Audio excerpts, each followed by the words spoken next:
Hey friends, this is Mrinalini from Vanessly University pursuing BBA LLB 4th year.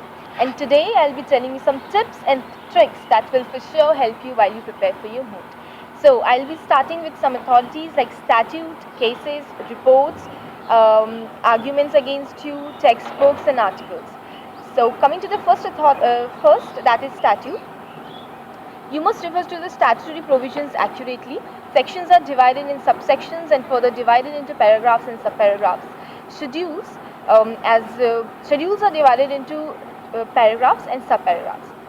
So coming to the next, that is cases. There are many ways to cite cases while you prepare for mooting, but the formal method of case is very important, and the formal method of citing cases is like in the case of Smith and Jones, which is reported in the first volume of Queen's Bench Report 2008 at page 666, according to the material you have. Or in criminal cases in which Crown is a party, so the correct formula to cite is the Crown against Clinton.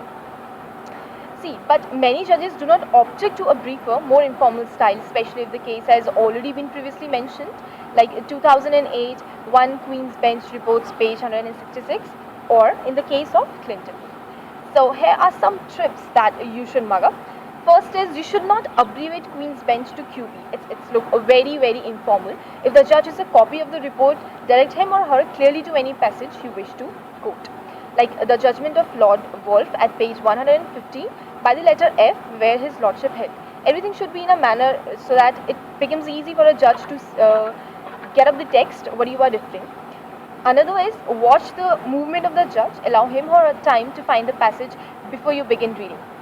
You'll not have time to recite the facts of every case, but if the facts are crucial to the significance of the case, you must do so. And you must always be prepared to do so if the court requires it.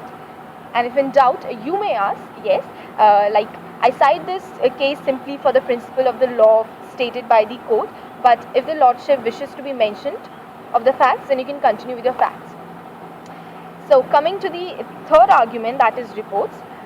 When you are in a mooting, permissions may be obtained to borrow reports from the library for the mooting purposes if you require them. But you should know that bring the appropriate volume with you and arrange them in front of you in chronological order or in the order in which you intend to use them, whichever makes you comfortable. And mark the passages you will refer to with slips of pages. That will, for you only, it makes convenient.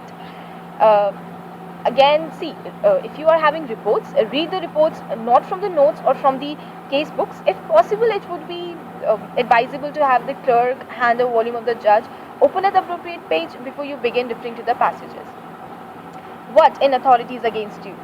Of course, I'll be telling you. Authorities against you, see, you are there to recite the court, and if the duty of the it is your duty to refer the court to a statutory provision or a decision which is against your case, even if your opponent appears not to know of it.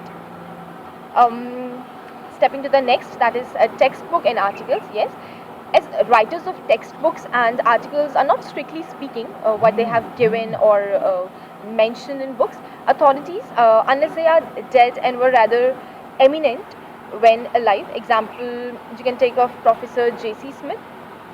The correct way to refer to the living author is to adopt or her views of a part of your argument if it is noted. And nowadays courts are usually willing to be referred directly to views expressed in textbooks and periodical literature. The very, very important thing is concluding your argument. Do not forget that. That is the very important thing. Remember to close your argument. Compared to a real courtroom, compared to the real courtroom, if taken off the moot, a moot is a time constraint, but you should still round up your submission with a few short sentences which explain exactly what conclusion your team is asking the judge to arrive at.